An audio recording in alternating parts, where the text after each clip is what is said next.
Hello everyone and welcome. In this video we have another Blu-ray, this time from Barnes & Noble. So like with the previous video, I got this as part of their 50% off Arrow video releases. And this here is only the third Arrow video release that I have. The first one was actually my longest video on the channel to date. Just because of all the content it had in it. But before we get into this, though, I want to remind you guys to hit the subscribe button as well as that notification bell down below so we can stay up to date on all future videos. Leave a like and comment down below as well. With that, let's go ahead and take a look. So here on the front, as you can tell, this is the 4K version.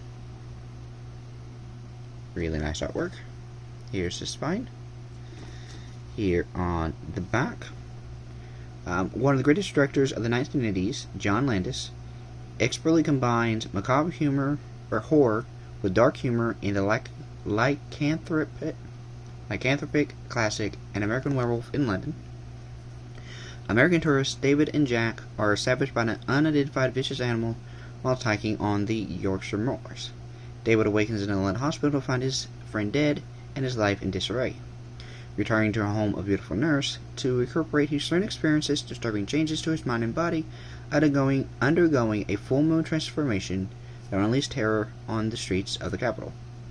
An American Werewolf in London had audiences howling with laughter and recoiling in terror upon its cinematic release.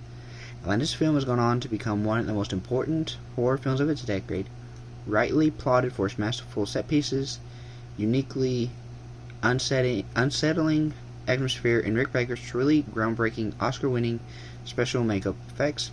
Now newly restored and presented with abundance of extra features, this big beast of horror can be devoured as never before. So let's see here. Audio commentary by Beware the Moon filmmaker Paul Davis. Audio commentary by actors David Naughton and Griffin Dunne.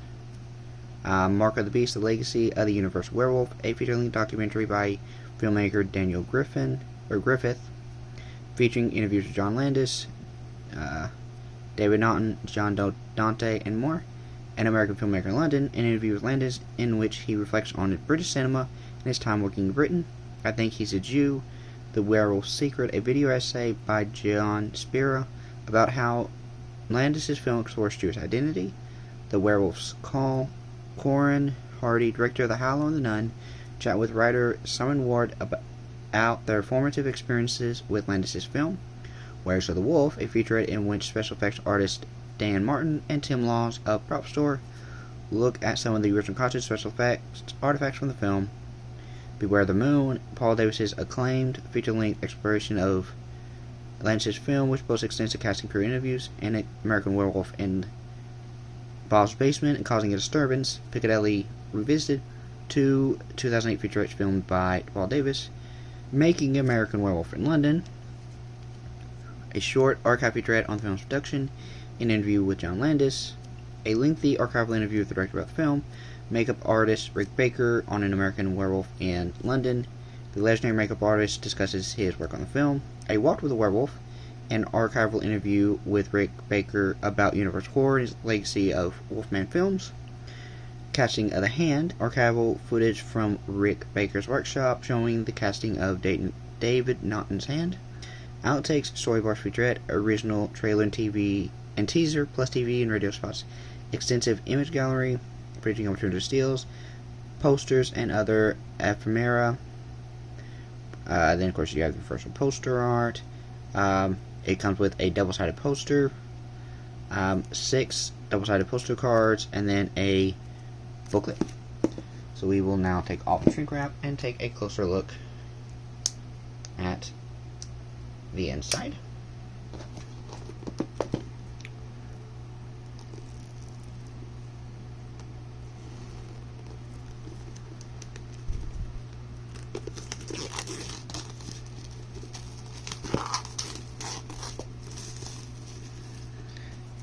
So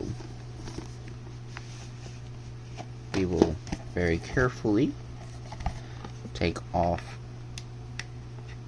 there so you can see the back right there. Nothing real special, but does have some artwork. put that back on there. And then here we have the 4K, which we'll take a look at in a moment. And then we have the poster right here, which is just the front cover there. And then on the back, we do have, an original poster. Like, for instance, like when it went into theaters, really nice there. Of course, it's kind of hard to show on camera, but there it is. And then we have the booklet right here, which we will quickly take a look through. Which you can feel free to pause at any time, even though I'm going to be kind of skipping through this quite a bit and not really showing everything, but really nice. I will definitely, more than likely, be taking a look at this.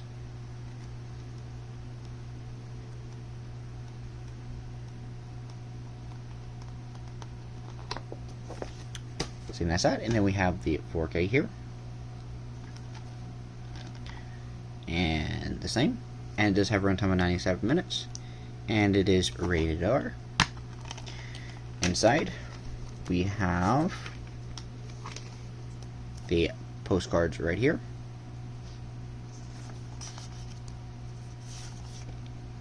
And then there's the back of them. For sure, yep, they're all the same. So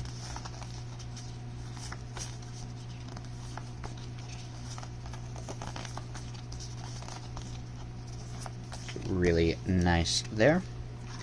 So it goes back in there. And then just the one disc. Yep, it is just the one disc, just the 4K disc. Which there right there just kind of show you, all the special features that are on here. There just shows you that if you get a big enough disc, for sure there's a 100GB disc, you can fit a decent amount of content on a 4K disc. Whereas, for instance, companies like Disney, 4K disc has only the movie, nothing else. Some companies will only put a commentary on there. Some companies will put nothing. But then you have companies like Arrow Video, companies like Criterion, that, these smaller companies, that when they release these, they put bonus features on the 4K. In this case, 4K only, no Blu-ray. Which, of course, does mean you do have to have a 4K player for this. So, if you don't have a 4K player, maybe picking up the Blu-ray version would be better for you. Anyway, here's the front, the back, and the spine there. So you will take all of this and stick it back inside like that. And that is going to do it for today's video. As always, I will see you guys in the next one. Live long and prosper.